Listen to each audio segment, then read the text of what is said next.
अस्सलाम वालेकुम। Lecture number 14 में आज पढ़ने जा रहे हैं जी इलेक्ट्रिक पावर और power dissipation and resistors. Electric power काफ़ी हद तक स्टार्ट कर लिया था, वर्क डन भी कैलकुलेट कर लिया था कि वर्क डन किस तरह से आता है। इलेक्ट्रिक पावर बेसिकली क्या थी कि वर्क या rate of change of energy था। तो वर्क यानी कि एनर्जी डिवाइडेड बाय टाइम, तो इलेक्ट्रिक पावर निकल आएगी। जो हमने एनर्जी निकाली है वो ये थी V डेल क्यू, उसको टाइम से डिवाइड कर दिया तो पावर आ गई। अब यहाँ पे V del Q over del T, ये del Q over del T क्या है, ये है rate of flowing of charge यानी कि करंट। तो इसको हम I की इक्वल लिख लेंगे तो ये हो जाएगा VI। पावर इसका मतलब किसके इक्वल आ गई है, VI के। ठीक है, ये चीज़ जो है करंट है तो ये पावर होगी VI। तो ये हमने जो इलेक्ट्रिक पावर निकाली है ये पावर डिसिपेशन है बेसिकली, तो ये होगी VI। अब इस V की जगह पे ओहम्स लॉ से हम IR पुट करें तो ये हो जाएगा I²R। और एक पावर की ये इक्वेशन होती है, एक पावर की ये इक्वेशन होती है, एक पावर इस फॉर्म में होती है। तीनों इक्वेशन आपने याद रखनी है, एक ये वाली, एक ये वाली, ये वाली। और इसमें ये वाली इक्वेशन किस तरह से आएगी कि पावर इक्वल्स टू VI है, तो I की जगह पे क्या पुट करते हैं V/R। ये भी ओहम लॉ से, मतलब दो डिफरेंट तरीक़ों से इक्वेशन को लिखा जा सकता है। ये होगी V²/R। ठीक है, ये तीनों इक्वेशंस जो हैं ये पावर की हैं। पावर की यूनिट क्या होती है, पावर की यूनिट होती है वॉट। वॉट को किस तरह से डिफ़ाइन करेंगे, जब 1 एम्पेयर का करंट सर्किट में से फ़्लो कर रहा हो, कितना पोटेंशियल डिफरेंस अप्लाई किया हो 1 वोल्ट का, तो power will be 1 what.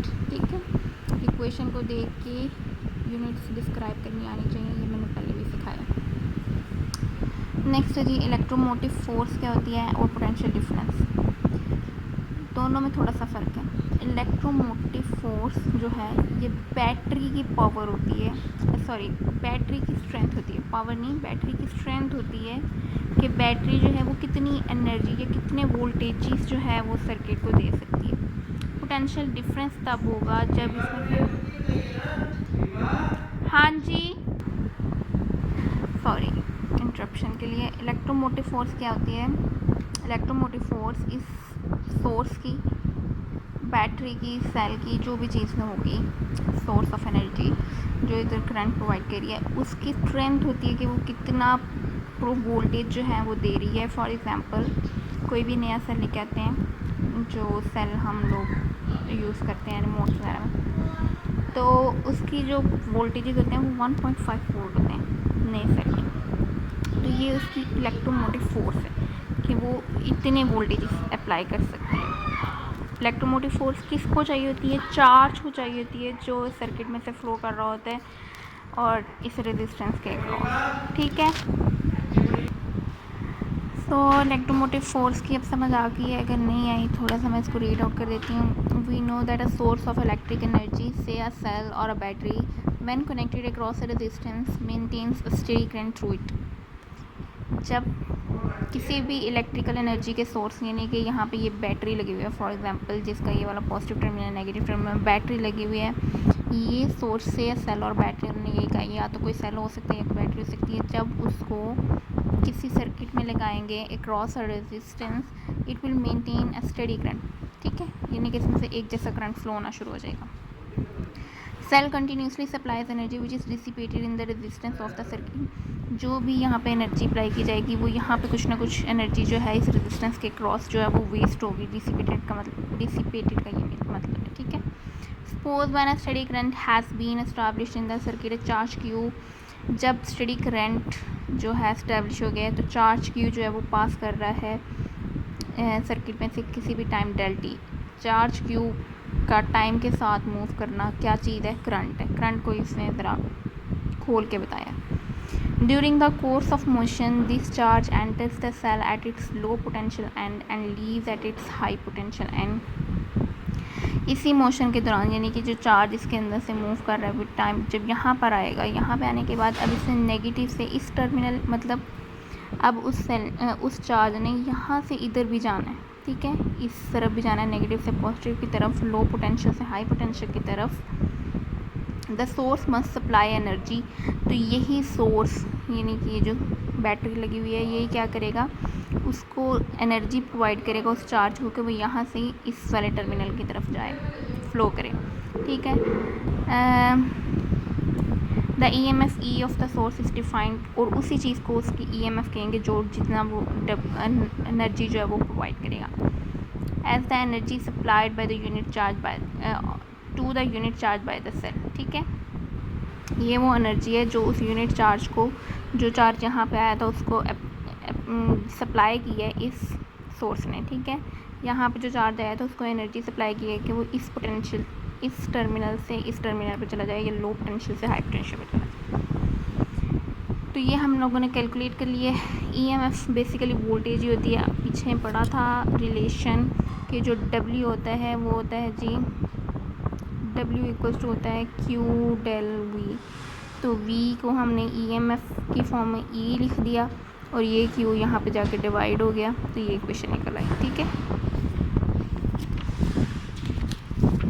Next है, अब ये एक सोर्स दिखाया है जिसकी उन्होंने इंटरनल रेजिस्टेंस भी दिखाई है, यानी कि ये सोर्स कोई भी सेल या बैटरी हो उसके अंदर भी कोई ना कोई इंटरनल रेजिस्टेंस आर होती है जिसको उन्होंने स्मॉल आर से रिप्रेजेंट किया है। अब अगर इसको इस तरीके से हम लोग सर्किट में लगाएं, फिर देखते हैं कि सर्किट में, और जब इस स्विच को क्लोज़ कर दें तो यहाँ से करंट फ्लो होना शुरू होगा, सॉरी यहाँ से फ्लो होना शुरू होगा, हाई पोटेंशियल से, पॉजिटिव पोटेंशियल से शुरू होता है, यहाँ से फ्लो होना शुरू होगा, इस रेजिस्टेंस के क्रॉस कुछ एनर्जी डिसिपेशन होगी फिर, और ये स्विच अगर ओपन रखेंगे तो कोई करंट फ्लो नहीं हो रहा, ठीक है, सर्किट में से। स्विच बंद करेंगे तो करंट फ्लो होना शुरू हो जाएगा, करंट का फ्लो शुरू हो जाएगा, कुछ डिसिपेशन एनर्जी की इधर होगी, कुछ डिसिपेशन एनर्जी की इधर होगी, ठीक है। अब हमने सबसे पहले क्या किया जी, करंट कैलकुलेट किया, ये ओहम लॉ ही लगा हुआ है। ओहम लॉ क्या कहता है जी, ये चीज़ जो है ये V है और ये टोटल रेजिस्टेंस R है, ये वाली, ठीक है, ये टोटल रेजिस्टेंस R है, ये सारी चीज़ V है, ठीक है। V को EMF लिख दिया, और रेजिस्टेंस सर्किट में कितनी रेजिस्टेंसेस हैं, एक ये रेजिस्टेंस है जो एक्सटर्नल रेजिस्टेंस है, एक ये रेजिस्टेंस है जो इंटरनल, इन दोनों रेजिस्टेंसेस को सम कर दिया, करंट कैलकुलेट हो गया। अब ये रेजिस्टेंसेस यहाँ पे डिवाइड हो रही हैं, उधर जाके मल्टीप्लाई करें तो ये चीज़ आ गई, ठीक है, E इसके इक्वल आ गया। इसका मतलब ये जो पोटेंशियल निकाला है V equals to I R वाला, ये जो पोटेंशियल V है ये है जी इस रजिस्टर के क्रॉस, और ये वाला जो पोटेंशियल आई आर है, देखें करंट सेम है, करंट इसका मतलब स्टेडी करंट है, जो इस रेजिस्टेंस के क्रॉस भी वही है और इसके क्रॉस भी वही है, और ये वाला जो आई आर है, ये जो पोटेंशियल है ये इसके क्रॉस है, ठीक है। इस वाले पोटेंशियल को हम टर्मिनल पोटेंशियल भी कह सकते हैं, जिसको हम वी टी से मेंशन करेंगे। Here I R equals to V is the terminal potential difference, इसको वी टी से भी रिप्रेजेंट कर सकते हैं, या इसको सिंपल टर्मिनल पोटेंशियल डिफरेंस कहते हैं कि इस सेल के जो टर्मिनल्स हैं उसके क्रॉस कितना पोटेंशियल डिफरेंस है, वो ये है, ठीक है। जब स्विच ओपन होगा, यानी कि ये वाला S जो है ये ओपन होगा, तो कोई करंट भी इस सर्किट में से पास नहीं करेगा, इस रेजिस्टेंस के क्रॉस भी कोई करंट नहीं होगा। जब ये स्विच ओपन होगा तो इस सर्किट में से कोई करंट इस रेजिस्टर के क्रॉस पास नहीं करेगा, लेकिन अगर ये स्विच ओपन है, यहाँ पर इसके क्रॉस जो है हमेशा जो है पोटेंशियल होगा, लेकिन इधर नहीं होगा, इधर पोटेंशियल होगा, यहाँ पे नहीं होगा। यहाँ पोटेंशियल डिफरेंस जो है, जब कोई करंट नहीं फ्लो कर रहा होगा तो पोटेंशियल डिफरेंस ज़ीरो हो जाएगा, ठीक है। In the case the voltmeter reads the EMF E as terminal voltage, जब स्विच S को ओपन कर देंगे तो रेजिस्टेंस में से कोई करंट पास नहीं करेगा, तो जो फिर वोल्टमीटर में वोल्टेज आएगी वो होगी टर्मिनल पोटेंशियल डिफरेंस या टर्मिनल वोल्टेज, ठीक है, जब स्विच ऑन होगा। फिर the left side of this equation, ये इस वाली इक्वेशन को डिस्क्राइब कर रहा है, इस द EMF ये वाला बता रहा है कि ये जो लेफ़्ट साइड ऑफ इक्वेशन में E है, ये EMF ऑफ द सेल है which is equal to energy gain by unit charge as it passes through the cell from its negative to positive terminal. ये ईएमएफ वो है जो negative से positive terminal की तरफ, यानी कि ये बैटरी का ये वाले नेगेटिव टर्मिनल से पॉजिटिव टर्मिनल की तरफ जाते हुए यूज़ होती है। ये टोटल ईएमएफ ई है, ठीक है। द राइट साइड ऑफ, अब इस राइट साइड को डिस्क्राइब करने जा रहा है। Right side of the equation gives an account of the utilisation of this energy as the current passes through the circuit. It states that as a unit charge passes through the circuit, a part of this energy equal to IR is dissipated into the cell and the rest of the energy is dissipated into the external resistance R. बता रहे हैं कि कुछ energy का part जो होता है वो इस एक्सटर्नल रेजिस्टेंस के अलॉन्ग एनर्जी वेस्ट होती है, कुछ इस स्मॉल आर के अलॉन्ग एनर्जी जो है एनर्जी डिसिपेशन होती है।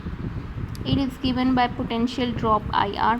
Thus, the EMF gives the energy supplied unit charge by the cell and the potential drop across the various elements account for the distribution of this energy into other forms as the unit charge passes through these elements. Energy की दूसरी forms में energy dissipation होती है, यानी कि heat energy के form में energy dissipation होती है बेसिकली, ठीक है। EMF is the cause and the potential difference is its effect. ये हमेशा MCQ आते हैं।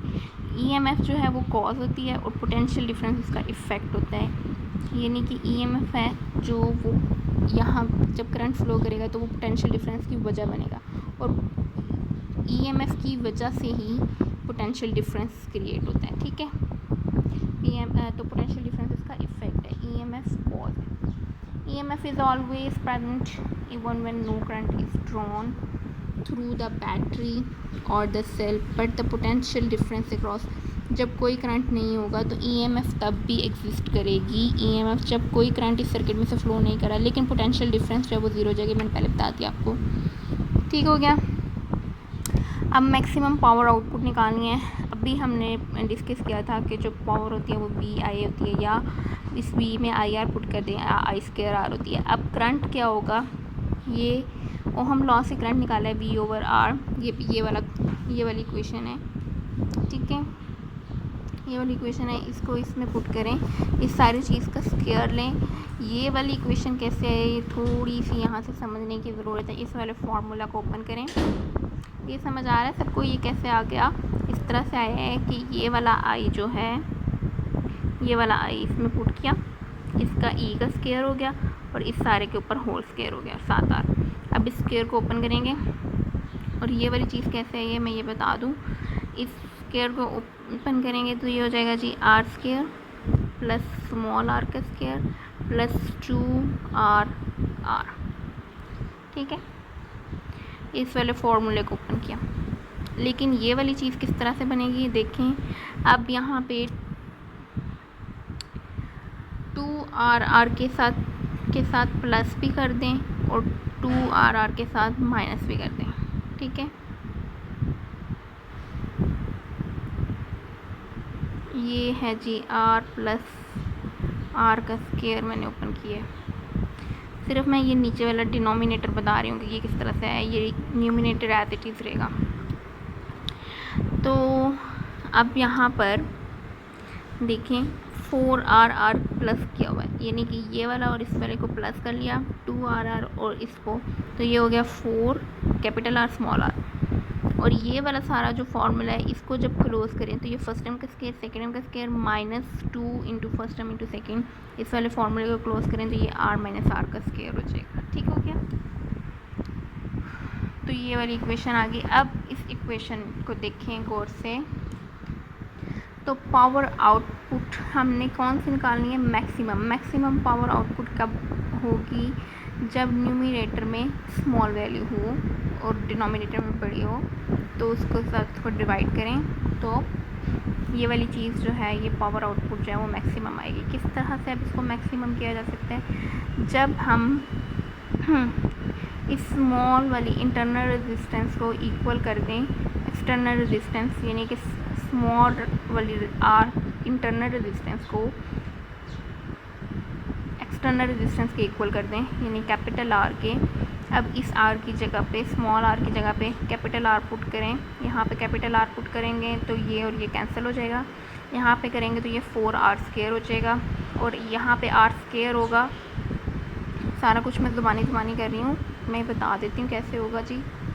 E² R ओवर यहाँ पे जब कैपिटल आर पुट करेंगे तो ये कैंसिल आउट हो गया और ये हो जाएगा प्लस 4r²।